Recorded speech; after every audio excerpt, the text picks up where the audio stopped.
3장 서사적 투쟁의 비실제. 이제 서사적 투쟁에 대해 자세히 살펴보겠습니다. 이 투쟁은 반그리스도의 세력들이 인간을 비롯한 자각하는 존재들을 이원성의 마음속에 가두기 위해 만든 가장 성공적인 장치입니다. 이것은 반그리스도 세력들에게 빛을 공급하는 것입니다. 이 빛은 그들이 영적인 빛을 직접적으로 받지 못하게 된 지 오래되었음에도 불구하고 계속 생존할 수 있게 해줍니다. 이 서사적 투쟁을 이해하는 열쇠는 신은 분열되지 않고 나눌 수 없다는 나의 가르침입니다. 신은 무한하며 무한한 것은 어디에나 존재하기 때문에 거리로 구분되는 부분으로 나눌 수가 없습니다. 궁극적인 신에 대해 이야기할 때 분할이나 거리와 같은 개념은 의미가 없습니다. 참고로 이것은 고대 이스라엘 사람들처럼 한 집단의 사람들을 다른 모든 사람보다 선호하는 신은 이원적인 개념의 신일 수밖에 없다는 의미입니다. 창조주는 자신의 존재가 형상세계에서 모든 것이 형태를 부여받은 마터빛으로 나타나도록 허용했습니다. 창조주의 존재는 모든 것 안에 내재되어 있습니다. 창조주는 또한 자유의지를 가진 자각하는 존재들의 창조를 허용하셨습니다. 이 존재들은 내부에서 형상세계를 구축하는 공동 창조자들로서의 역할을 하도록 되어 있습니다. 창조주의 마터빛과 모든 자각하는 확장들은 신성한 여성 또는 신의 어머니 측면을 형성합니다. 두 가지 기본 선택을 이해하기. 공동 창조자들은 공동 창조하는 능력을 수행할 수 있는 두 가지 구체를 가지고 있습니다. 하나는 신의 법칙의 틀 안에서 공동 창조하는 하나됨의 구체입니다. 이것은 그들이 창조하는 모든 것이 자신과 모든 생명을 높여 신의 전체 계획을 실현에 더 가까이 가져다 준다는 의미입니다. 이 구체 안에서는 자유의지를 행사한다고 해서 자유를 포기하는 것은 아닙니다. 오히려 재능에 대한 비유에서 설명한 것처럼 여러분의 창조적 능력은 배가 되고 실제로 더 큰 창조적 자유를 얻게 됩니다. 다른 선택은 하나됨의 구체 외부에서 분리된 개인으로 행동함으로써 창조적 능력을 수행하는 것입니다. 영적인 영역에서는 영적인 영역을 형성하는 마터빛의 진동이 너무 높아서 분리됨의 환영이 유지될 수 없으므로 이것이 불가능합니다. 물질 우주에는 빛의 진동이 너무 낮아서 분리의 환영이 그럴듯하게 보이는 구체가 있는데 지구가 그중 하나입니다. 환영은 생각이 즉각적으로 나타나는 것을 막는 물질의 밀도 때문에 유지될 수 있습니다. 이것은 의식과 물질 사이의 분리에 대한 환영을 제공하고 집단의식을 통해 자신이 다른 사람과 연결되지 않은 분리된 개인이라는 환영을 가능하게 합니다. 이러한 분리의 환영은 물리적 행동을 취하고도 그 결과에서 벗어날 수 있다는 환영, 즉 다른 사람이나 우주가 나에게 행하게 만들지 않고도 내가 다른 사람에게 행할 수 있다는 환영을 낳습니다. 물론 이것은 완전한 환영입니다.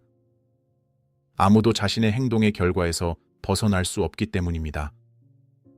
분리된 자아를 높이려고 삶의 다른 부분을 제한하는 방식으로 창조적인 능력을 발휘하면 창조력이 줄어들고 자유가 제한됩니다. 사람들은 분리의 환영에 눈이 멀어 이 사실을 깨닫지 못합니다. 그들은 한동안은 다른 분리된 자아들과 비교하여 분리된 자아를 높이고 있다는 환영을 유지할 수 있습니다. 그들은 심지어 신의 의지, 즉 자신이 만든 외적인 신의 의지에 반해야만 자유를 얻을 수 있다는 환영을 유지할 수 있습니다. 자신을 포함한 모든 생명을 높이는 방식으로 공동 창조할 수도 있고 자신을 포함한 모든 생명을 끌어내리는 방식으로 잘못 창조할 수도 있습니다. 첫 번째 선택은 당연한 선택이어야 하지만 일단 한 존재가 분리된 자아의 환영에 눈이 멀게 되면 그렇지 않습니다. 분리된 자아를 다른 사람과 비교하여 높임으로써 이득을 얻을 수 있다는 환영이 당연한 선택이 됩니다. 이러한 환영에서 서사적 투쟁이 탄생합니다. 서사적 투쟁이 무의미한 이유. 많은 신화는 세상이 두 개의 대립하는 세력 간의 서사적 투쟁에 갇혀 있는 것으로 묘사합니다. 이러한 신화는 일리아드나 바가바드기타 같은 고대 신화부터 스타워즈나 반지의 제왕 같은 현대 신화에 이르기까지 다양합니다. 오랜 세월에 걸쳐 많은 사람이 세상을 바라보면서 이러한 묘사가 사실이며 서사적 투쟁이 존재한다고 결론지었습니다. 실제로 그러한 투쟁이 존재하지만 그것은 진정한 신과 신에 반대하는 일부 개체들 사이의 투쟁이 아닙니다. 신을 무한하고 형태가 없는 것으로 바라보기 시작하면 무한한 것은 나눌 수 없기 때문에 반대되는 것이 있을 수 없다는 것을 알 수 있습니다. 신 안에는 오직 하나됨만이 존재하는데 어떻게 투쟁이 있을 수 있겠습니까? 무한한 신은 자신을 어떤 것과도 반대되는 것으로 보지 않으므로 신의 하나됨의 구체 안에는 투쟁이 없습니다. 투쟁은 어떻게 생겨날까요?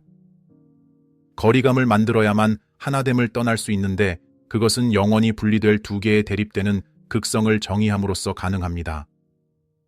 이 두 극성이 정의되는 순간 그 사이의 서사적 투쟁은 피할 수 없는 결과입니다. 나는 나의 이전 에고 담화를 공부한 사람들은 그 투쟁이 신에게 실제할 수 없다는 것을 알 것이라고 믿습니다. 그것은 하나됨의 구체를 벗어난 자각하는 존재들의 마음속에만 존재할 수 있으며 이는 궁극적으로 비실제라는 의미입니다. 왜 비실제일까요? 투쟁의 약속은 양면이 있는데 하나는 궁극적인 선과 다른 하나는 궁극적인 악을 대표한다는 것입니다. 궁극적인 선에 자신을 맞추고 악에 맞서는 사람들과 싸울 때 분리된 자아로서 여러분은 뚜렷한 이점을 얻을 수 있습니다. 결국 궁극적인 선이 투쟁에서 승리하고 궁극적인 악을 파괴하는데 도움을 준 모든 사람이 보상을 받게 될 것입니다. 더 깊은 수준에서 보면 분리된 자에 대한 보상에 대한 약속은 환영입니다. 분리된 자아는 환영이기 때문입니다. 물론 분리의 눈이 먼 사람은 이것을 볼 수 없습니다. 그러나 분리의 눈이 먼 사람이라도 보상에 대한 약속이 거짓이라면 한 편을 위해 싸우고 다른 편을 반대하는 것이 어리석은 일이라는 것을 알 수 있습니다. 약속이 어떻게 이행될 수 있는지 생각해 보세요. 그것은 선이 마침내 악을 파괴할 때만 일어날 수 있습니다. 더 깊은 수준에서 보면 인간이 선이라고 부르는 것은 악이라고 부르는 것과 극성을 이루며 만들어졌습니다. 이 둘은 분리할 수 없는 관계이므로 어느 한쪽이 다른 한쪽을 파괴할 수는 없습니다. 이 서사적 투쟁이 끝날 수 있는 유일한 방법은 둘 다를 초월하는 것입니다. 선은 악을 상쇄하지 못합니다. 신의 실제는 이원적 투쟁의 환영을 상쇄합니다. 분리의 눈이 먼 사람은 분리의 환영 너머를 볼 수 없기 때문에 누구도 이것을 볼 수 없습니다. 이원성 너머를 보기 시작한 사람들은 서사적 투쟁이 완전히 무의미하다는 것을 알 수 있습니다. 선과 악은 서로 독립적으로 존재할 수 없는 상대적인 개념이기 때문에 선이 악을 이긴다는 것은 불가능합니다. 그들은 함께 만들어졌으며 함께 제거될 수 있을 뿐입니다. 궁극적인 선이 승리할 수 있다고 말할 수도 있지만 그것조차도 잘못된 단어의 사용입니다. 궁극적인 선, 즉 나눌 수 없는 신은 분열을 인식하지 않고 그의 눈은 죄악을 보지 않기 때문에 어떤 투쟁에도 관여하지 않습니다. 궁극의 신은 악마를 물리치려 하지 않습니다. 왜냐하면 신은 악마의 비실제를 인식하므로 어떤 식으로든 악마와 교전할 필요가 없다고 보기 때문입니다. 악마는 창조주에 대한 위협이 아니며 악마는 단순히 무의미한 존재일 뿐입니다. 서사적 투쟁은 악마가 사람들이 추구하는 것을 줄 수 있는 잠재력 없이 사람들의 주의와 에너지를 잡아먹는 활동으로 사람들을 빨아들이는 효과가 있는 거대한 환영입니다. 영적인 구도자들도 자신이 궁극적인 대의를 위해, 신의 대의를 위해 싸우고 있다고 생각함으로써 이 투쟁에 빨려 들어갈 수 있습니다. 심지어 상승 마스터의 학생들조차도 이 투쟁에 주의를 기울였습니다. 여기서 흥미로운 점이 있는데 상승 마스터들이 특정한 어둠의 세력들에 대해 반대를 하도록 디크리를 해서 심판을 촉구함으로써 사람들이 투쟁에 참여하도록 부추겼다고 말하는 사람들도 있습니다. 이것을 이해하려면 우리 상승 마스터들의 목표는 단 하나, 모든 사람의 의식을 높이는 것임을 인식해야 합니다.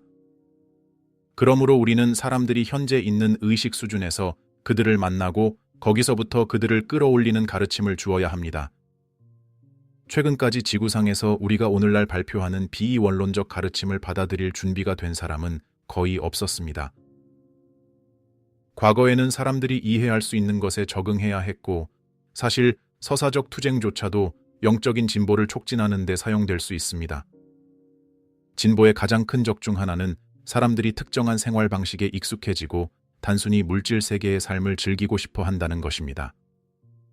오랜 세월 동안 서사적 투쟁은 실제로 무술에서 볼 수 있듯이 사람들을 그러한 안락함에서 벗어나 적을 물리치기 위해 자신의 기술을 향상시키도록 강요하는 효과를 가져왔습니다. 이러한 투쟁은 환영할 만한 일이지만 성장을 촉진하는 데에도 활용될 수 있습니다. 물론 단점은 한 번 전사가 되면 평생 그 역할에 갇혀 있다가 마침내 전쟁에서 승리하여 평화를 얻기보다는 마음을 통해 평화를 추구하는 현자가 될 수 있다는 것입니다. 상승 마스터들의 직계 학생들이 결국 투쟁을 넘어서기를 바라는 것은 항상 우리의 희망이었으며, 과거에는 행간을 읽을 수 있는 눈을 가진 사람들을 위해 실제로 이에 대해 베일에 쌓인 가르침을 주었습니다. 이것을 기꺼이 보지 않으려는 사람들을 위해 우리는 사람들이 마침내 충분할 때까지 투쟁의식을 강화하기 위해 사람들의 버튼을 누르는 것 외에는 다른 선택의 여지가 없었습니다. 전쟁을 치른다는 마음가짐으로 얼마나 오래 버틸 수 있을까요? 2차 세계대전도 5년밖에 지속되지 않았지만 어떤 학생들은 수십 년 동안 자신들만의 사적이고 영적인 악과의 전쟁을 벌이고 있습니다. 그들의 에고는 그 투쟁을 통해 사람들이 오용하는 빛으로 현금화하는 은행까지 웃고 있습니다.